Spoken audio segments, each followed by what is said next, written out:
I think it's a great movie overall, certainly a great family movie. It is Shaun the Sheep, 2015. Let's talk about this movie coming up next. I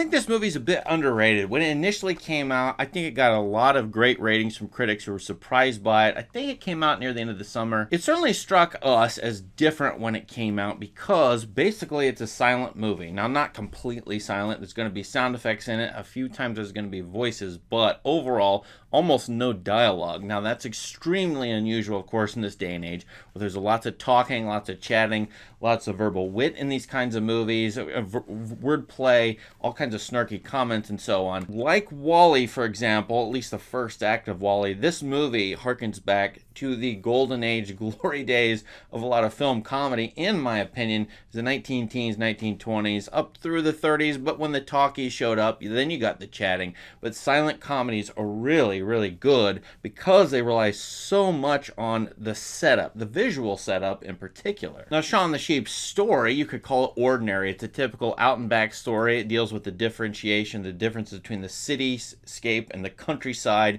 where Shaun the Sheep and his sheep friends have to go into the city to rescue their owner, who's excellently, well, I guess, fallen into the city via a trailer. This is a weird, wacky setup. But they have to go rescue their owner, who's lost his memory in the city because they're very fond of him. He has a bond with his animals bond with him. And so this is a typical city-country mouse sort of story where the country people, country animals are out of their own element in the city, and that creates natural tensions, natural sorts of hijinks. Story's been told 1,000 times, analyzed 1,000,000 times by various critics, conservative, Marxists, and you name it. That's the content. I really like that. I think it's a basic oppositional setup in the movies, and you get a lot of things brought in here, like the Terminator, references the Terminator. There's a bad animal control agent. This probably is a slam or slur on animal control people. Okay, sorry about that, but he is likened to the Terminator. He's chasing after these animals. Gives the movie a little spice as far as how their impetus to get away from something while trying to find something. All that's easy and basic setup. I think it's natural tension for kids to watch and have fun with.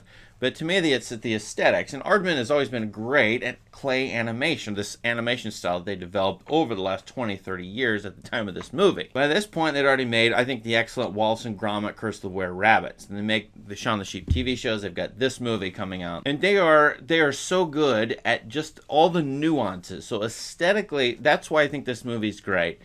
Not just its perfect setups for a lot of silent comedy. Also, it's aesthetically interesting. They're willing to set up shots they don't necessarily need to set up. Their attention to detail is, in my opinion, magnificent. And that goes from the dog's eyebrows and changing the emotions of a dog or a sheep through eyebrows and just mouth movements alone. That's silent comedy 101. And also their insertion shots, their cutaways, their reaction shots, their little extra jokes through very quick shots, all kinds of shots like that again, they don't have to be in here, but they are. That makes them fun, and they create a whole world out of Shaun the Sheep beyond the farm. There's a city beyond the farm that these characters go into. And of all movies, I can't believe this movie does this. It actually uses cell phone culture, social media, virality in this movie. And my biggest complaint about movies of this time, even up to through today, but of this time, the mid-2010s, there are a lot of movies that have zero cell phones in them,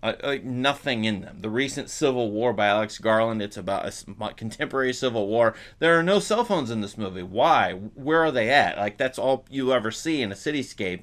Or with anybody, anywhere. And they have it in a claymation movie where sheep can talk. That's what's bizarre to me, is like this movie is having fun, and the plot helps turn on the social media virality that goes on with the sheep farmer who becomes a great hairstylist. And so to me, this movie is full of inspiration and imagination. I don't think it's full of surprise in the plot sense or in the character development sense, certainly not at all, but in little moments, in little shots, and in the aesthetic wonderland that they've created in this movie. I don't know how often we're going to get claymation again, with CGI getting better and better and AI coming along. How much are we going to see claymation used in the movies? I just saw this video game which is they use sort of both claymation and CGI to put a video game together. Harold Halibut, which is an interesting looking thing. I thought it was a little boring to play, frankly, but to use this kind of style, which could go away, but yet has harkens back at, not silent comedies, but Roy Harryhausen, the King Kong animations in various big budget spectacles, and that's the tradition they're working in at Aardman with this movie. And we don't get a lot of these, so that's why I have to play it up here.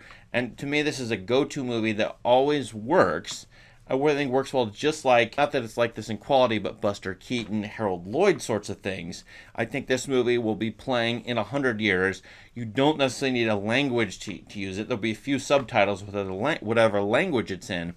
But in general, this it could have a universal appeal beyond what most movies that are dialogue heavy or heavier than this would have. So I think this is a personal choice when I say this movie's great, but I would argue that aesthetically it is much more interesting than a great number of kids and family movies I've seen and had to watch over and over again. And of course I recommend their Chicken Run and Wallace and Gromit, Curse the Were Rabbit, a couple of the Wallace and Gromit shorts. Aardman has been quality for a long time. They aren't always that way, but I think this movie is one of their best. What do you think of Shaun the Sheep movies? Let us know in the comments. Please subscribe to this channel for more great content. Thank you. Have a great day.